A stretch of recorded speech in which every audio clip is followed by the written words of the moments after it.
Nag-asawa ako ng maaga dahil akala ko ay matatakasan ko ang kahirapan ngunit mali pala ako. Hello Ate Ann, magandang araw sa'yo.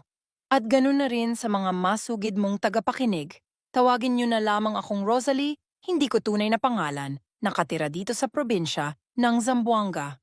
Gusto ko rin ibahagi sa inyo ang aking nakakalungkot na kwento sa buhay bilang may asawa at mga anak.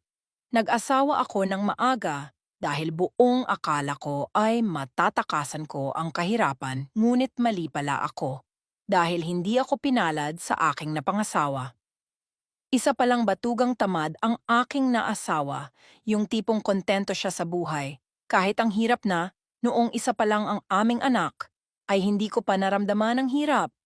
Kahit na 2 beses lang kami makakain sa isang araw, wala siyang narinig galing sa akin.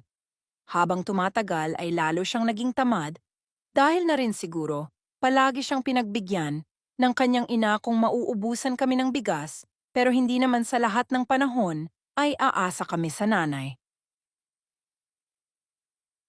Kung gagala man ay akala mo binata hating gabi na kung umuwi, tiniis ko lahat yon, didiskarte na lang ako sa aming mga kapitbahay na manghiram bigas o di kaya'y pera para pambili ng bigas. Hanggang isang araw na moblema ako dahil yung taong pinagkautangan ko ay siningil ako, wala akong maipangbabayad dahil nga walang trabaho ang aking asawa. Sinabihan ako ng taong iyon na pwede naman pag-usapan ang aking utang at humantong nga na ang sarili ko ang ipinangbabayad ko.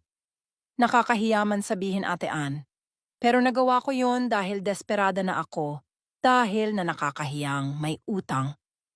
May isang kapitbahay kami na sa panahong yon ay siya ang palagi ang nasa tabi ko tuwing nangangailangan ako hanggang umabot ang utang ko sa kanya ng 8,000 mahigit. Wala akong maibayad kaya nag-offer ako sa kanya ng serbisyo.